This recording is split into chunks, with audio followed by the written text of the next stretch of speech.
Hey guys, Dov here, and today I'm here to talk to you about an underrated lord, and of course you can see who it is. Obviously, Grimgor Ironhide with his recent buffs. It's actually pretty okay now.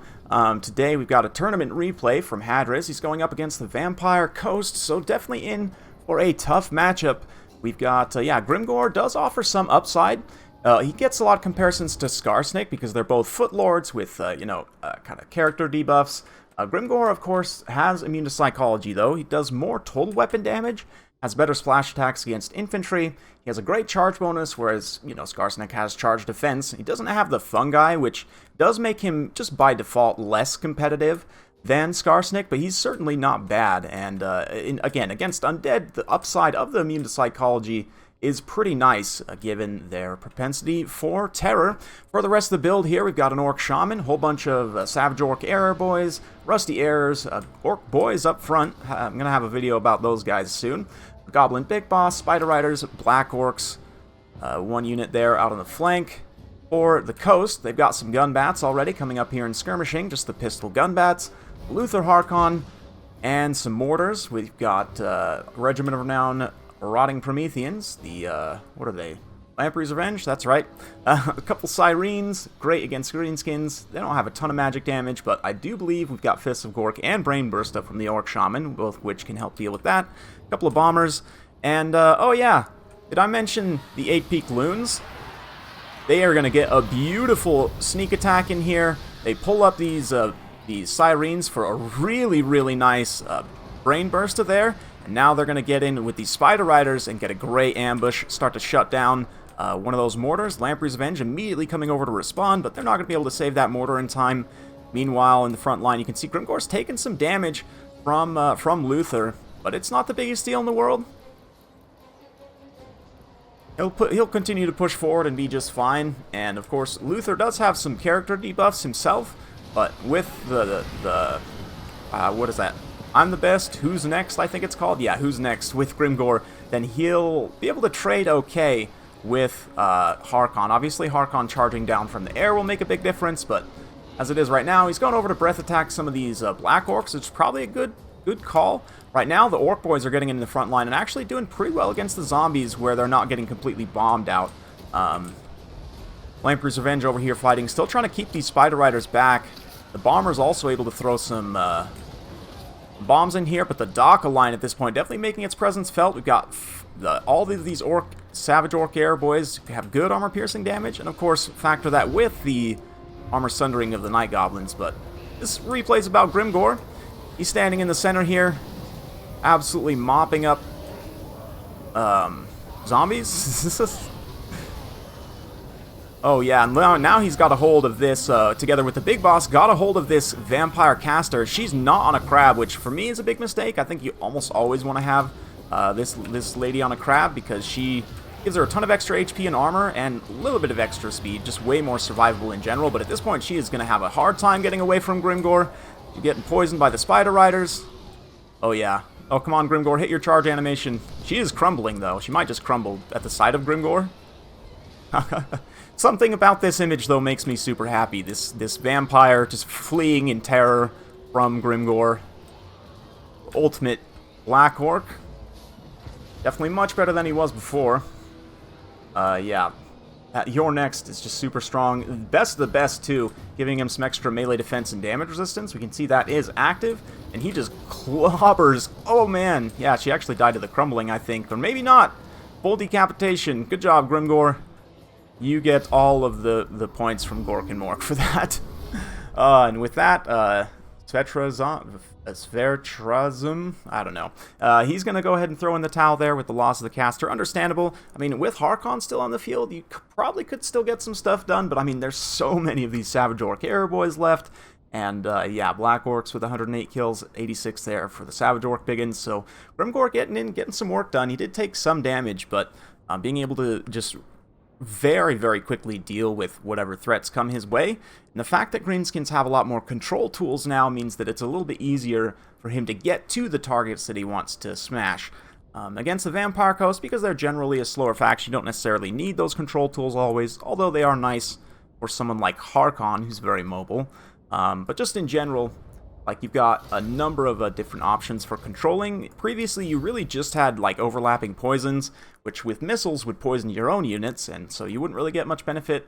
And you also had Gork'll Fix It, right? But now, especially with the Giant River Troll Hag having the access to Mither, it's a super strong ability. You can stack that with various poisons. The fact the archers also, and especially like Spider Rider archers, I'm planning a video about them soon as well. The fact that they don't poison your own troops means it's a lot easier to control your opponent's movements. So somebody slow like Grimgor, you know, even though he himself got some buffs, which certainly helps, it's, I mean, the extra control tools of the Greenskins really are what make him that much more viable. And again, against a slower faction like Vampire Coast, you don't necessarily need the mobility of other units. That immune to psychology and high weapon damage at a relatively low price point means that you can definitely get in and get some work done. I would say, and Hadris probably agree, that Skarsnik is more competitive just because of the fungi. It's such a strong ability. The AoE anti-large is also quite nice. It's got a bit more HP as well because it's Skarsnik and Goblet together. But, I mean, Grimgor does bring the upside of immune to psychology, and his also has a really strong debuff. It's just kind of a different one. And rather than rampaging, it gives a minus 40 melee defense, right? And attack, as well as minus 48% speed. So it still has some control factor. Just not, you know, a full control factor, but it is a lot more an impactful stat debuff, right? And it's also not limited in terms of the number of times you can use it. It's only limited by cooldown.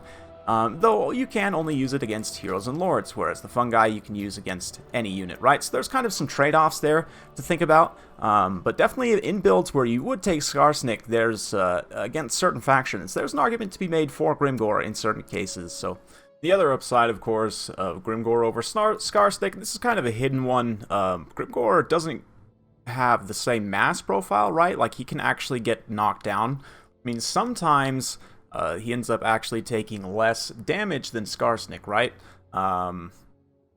Even though Skarsnik does have higher melee defense and charge defense, the Vanguard is also a nice option. Again, I think probably if you boil everything down, Skarsnik is generally more competitive, but certainly place for Grimgor.